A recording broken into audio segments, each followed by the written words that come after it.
Welcome back everybody to the Braeden YouTube channel. Today we're going to do a status update on the K24 all-wheel drive Civic project, and then we're going to make the transition back into Champ Car circuit racing. So let's get started.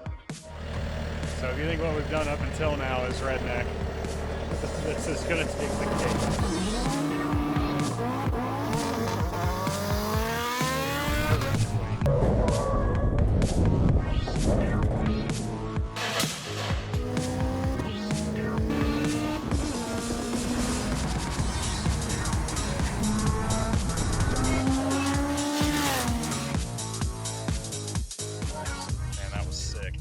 So as I've been kind of making these videos, I've kind of been coming up to this conclusion that I have a lot of videos and they're really in depth and there's not really much showing exactly what status the car is in.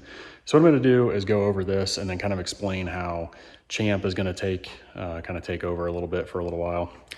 For those of you that are here for this project specifically, I get that might be a little bit of a bummer seeing us jump from K to D series, but I'll explain that in a minute, and I'll explain how that info in those videos will still be pertinent to you. So without further ado, let's talk about some of this stuff.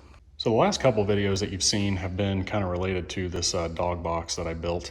We're going to dive into this pretty heavily soon, and then the videos before that were all about what I did to this engine. Now, I did say that the Champ Car stuff was pertinent to you guys, and here's why. As those of you that have followed the channel closely know, this engine is not built. It's bone stock. And while the Champ Car engine will also be bone stock, I'm going to rebuild it because that engine goes for 24 hours straight and it has to be reliable. So in order to make a turbocharged D16 reliable, you have to build it well. I wouldn't say perfectly. So I'm not going to use the word perfect, but well, because we basically run that thing flat out for 24 hours straight. So the K-Series is not built. So if you watch those videos, this might be, good for the K-Series guys to see how, a Honda engine is built. There are quite a few similarities between a single cam D-Series engine and this dual cam chain driven K-Series engine. So don't bug out on me. I know that, that may not be really cool for some of you guys, but seeing a D-Series get built, it translates to this engine. And the videos that I did, the VTC actuator and the oil pump, I was only taking the cams off away from taking the head off in this thing. So building the D series will basically just kind of pick up where those videos left off, I guess. And then you just translate the Honda parts I use to some aftermarket stuff, your Manley turbo tufts and CP pistons, stuff like that. So we're gonna kind of build that engine. But a status update for this engine is, for those of you that might be joining, we'll just start from the bottom. That is a bone stock K24 long block. It has an RSX VTC actuator and oil pump in it. Pretty standard upgrades to get this engine to rev higher and make a little bit better power, and the VTC actuator can help the turbo spool. Now, a lot of you haven't seen this turbo before. You may have seen it in the background of my other videos. That is a Precision 6266. It came off of Braeden's Evo in the earlier videos before we got it back from TPG. That turbo should be perfect for this engine. It's a little bit bigger, but it doesn't spin quite as high as Braeden's, so that turbo should be a perfect fit. So that turbo should be a perfect fit. The status is I'm waiting on the exhaust manifold. I ordered it in March from KLM. They were undergoing a move, so they don't have the part yet. They don't have it made, so hopefully they're making that soon. They're kind of tough to get a hold of right now. Got a few couple $1,000s out there in limbo right now, so I really hope they make that thing soon. But it's the style of manifold that puts the turbo kind of something like that. It sits sideways in there. It's the same as what you'd see on like a Humble Performance all-wheel drive Civic. I think it's actually the same manifold. They might have gone with the Savage, but should be the same kind of manifold. I might change out this intake manifold later, not sure yet. I kind of want to do a center feed from the bottom. It'll fit the setup that I want to do on this car. And then it'll also kind of help me figure out if I'm going to do a water mount intercooler here or an air mount or air-to-air front mount intercooler. But yeah, so otherwise pretty stock. The other videos, kind of saw put the belt on it, alternator, stuff like that, kind of fought those issues. 1700cc ID injectors in it. It's got a radium fuel system on it, bunch of low dollar motorsports sensors all over it for coolant pressure, fuel pressure, oil temp, and exhaust gas pressure. Yeah, so if you see anything there that you want to know more about, just comment and I will answer it. So moving on to the transmission, again, we have a 2005 CRV 5-speed transmission, a manual, obviously.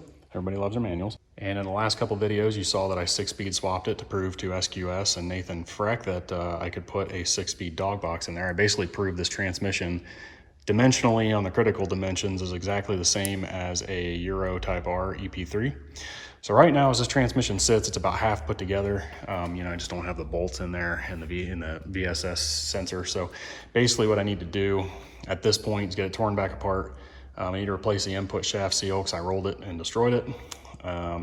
Put an aftermarket diff in it. I think I'm gonna go with an M Factory helical. So we'll replace this open diff. It's just kind of a placeholder at this point. And then once we get the diff in there, we'll get a either Clutch Masters or competition clutch twin disc and flywheel combo. Obviously, your twin discs come with flywheel mounted up to the engine. Get that thing mounted to the engine. At that point, most of the big single expenses will be out of the way, other than some of the control units. And then we'll get this assembly in the car. So we're not too terribly far off. Yeah, that's this was a really cool project. I'm glad that I ran through this. I've had quite a few people reach out to me and say that they appreciated seeing the rundown of that transmission build.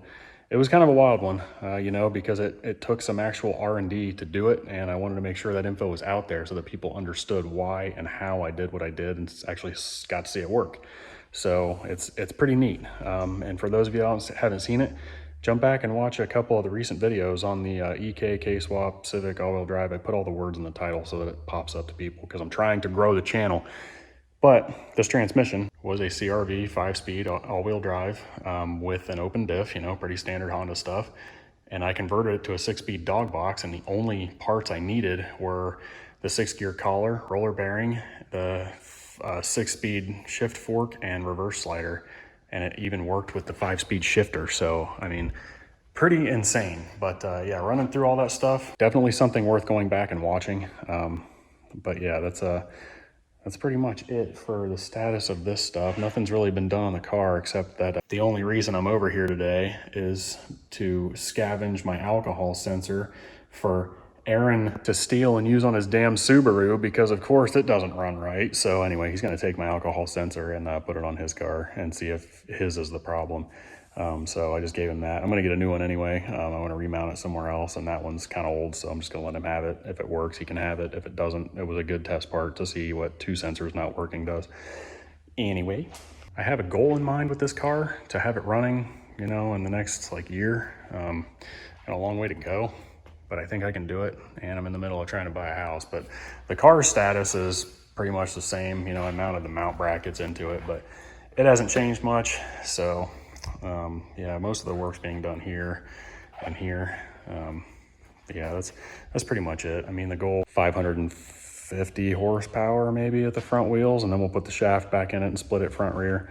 Again, the all-wheel drive stuff, I got a couple options for rear diff. I know which one I'm gonna try first. The all-wheel drive that I'm gonna do in this car, that's gonna stay pretty proprietary for now. If it works, it's gonna be the first car to do it.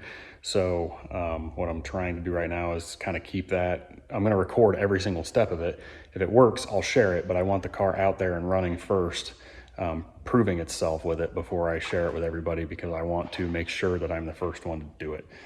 So what I need is this engine to make some pretty solid power to put to that thing, and the transmission now can handle it. The transfer case is shaky, but you know, we'll cross that bridge when we come to it. But yeah, that's it for this thing. So what's going on now? We have a champ race September 11th at Mid-Ohio, and we want to make it. If you guys saw my last champ race, as you know, it was a nightmare. So what I was doing today is I came over here to pull some shift strikers out of our pile of D-Series carnage, and basically got them out for James. I'm gonna get the engine, I'm gonna bring it back here. We're gonna build the engine together, me and you, and you, and you, and you, and you, and you, and the other 422 of you. Thank you for all the subscribers, guys. I appreciate it. It's been pretty cool to see it grow. Hopefully we keep going, trying to get some good info out there and still be somewhat entertaining, because laughs get followers, but information, you know, helps people. So I wanna kind of mind that line. But anyway, we got a champ engine to build, and it needs to be reliable this time around. I don't want to do this, what we did at Mid-Ohio last year, where it was a constant battle, rebuilding the engine twice, swapping a transmission, swapping a clutch. it was a disaster. So what we're gonna do is try to avoid that. We got 5 weeks. So this thing needs back burnered. I need to take that money and put it towards Champ, kind of allocate my resources a little better. We're going racing. So James is building the transmission. Dan's gonna be pretty busy, so it's kind of on me to build the engine, James transmission, both of us the car.